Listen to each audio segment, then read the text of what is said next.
Assalamualaikum warahmatullahi wabarakatuh. Di sini saya akan menjelaskan tentang tradisi Islam yang ada di Nusantara. Jadi, masuknya agama Hindu-Buddha ke Indonesia tidak menyebabkan tradisi-tradisi tersebut musnah, justru semakin tumbuh dan berkembang.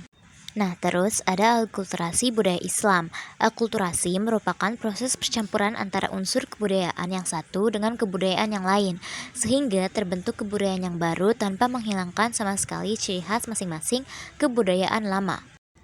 Berikut adalah seni budaya Nusantara yang telah mendapatkan pengaruh dari ajaran Islam. Yang pertama, ada nama-nama bulan dalam penanggalan Jawa. Yang kedua, ada seni bangunan masjid.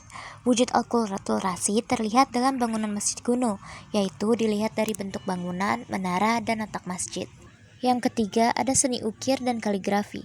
Seni ukir yang dimaksud adalah seni ukir hias untuk hiasan masjid, bangunan makam di bagian jirat, nisan, cungkup, dan tiang cungkup. Sedangkan kaligrafi adalah seni menulis indah dengan merangkaikan huruf-huruf Arab atau ayat suci Al-Quran, hadis, asma Allah subhanahu wa ta'ala, salawat, dan lain sebagainya. Yang keempat, ada seni tari. Di beberapa daerah di Indonesia terdapat bentuk-bentuk tarian yang berkaitan dengan bacaan selawat. Misalnya, pada seni rebana diikuti dengan tari-tarian zipin, bacaan selawat dengan menggunakan lagu-lagu tertentu.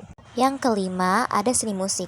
Kebudayaan Islam kita juga mengenal seni musik berupa rebana, hadrah, kasidah, nasyid, dan gambus yang melantunkan lagu-lagu dengan syair Islami. Yang keenam, ada seni pertunjukan. Nah, seni pertunjukan wayang kulit ini merupakan perpaduan kebudayaan Jawa dengan unsur keislaman. Yang ketujuh, ada seni sastra. Seni sastra yang berkembang pada zaman Islam umumnya berkembang di daerah sekitar Selat Malaka dan di Jawa. Jenis-jenis karya sastra yang sesuai dengan ajaran Islam diantaranya sebagai berikut. Yang pertama, ada babat. Babat adalah dongeng yang sengaja diubah sebagai cerita sejarah. Yang kedua, ada hikayat. Hikayat adalah cerita atau dongeng yang biasanya penuh dengan keajaiban dan keanehan. Dan yang ketiga, ada suluk. Suluk adalah kitab-kitab yang menguraikan soal tasawuf. Nah, yang kedelapan dan yang terakhir adalah kesenian debus. Kesenian debus difungsikan sebagai alat untuk membangkitkan semangat para pejuang dalam melawan penjajah. Debus merupakan seni bela diri untuk memupuk rasa percaya diri dalam menghadapi musuh. Ada juga cara melestarikan tradisi Islam yang ada di Nusantara. Yang pertama, ada halal bihalal. Halal bihalal dilakukan pada bulan Syawal berupa acara saling bermaaf-maafan. Yang kedua, ada tabot atau tabik.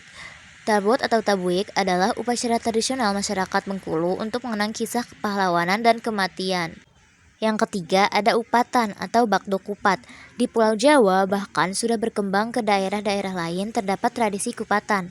Yang keempat, sekaten di Surakarta dan Yogyakarta.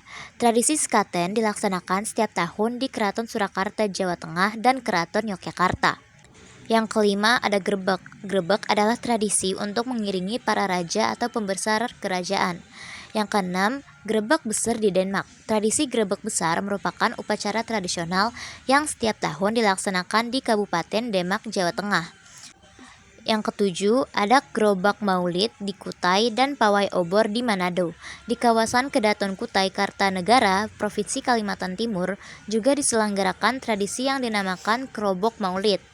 Yang kedelapan, ada tradisi Rabukasan di Bangka. Tradisi Rabukasan dilaksanakan di Kabupaten Bangka setiap tahunnya.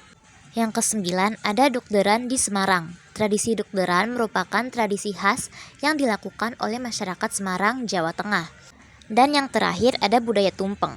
Tumpeng adalah cara penyajian nasi beserta lauk pauknya dalam bentuk kerucut. Itu dia penjelasan singkat dari saya. Mohon maaf bila ada kesalahan kata atau sebagainya. Wassalamualaikum warahmatullahi wabarakatuh.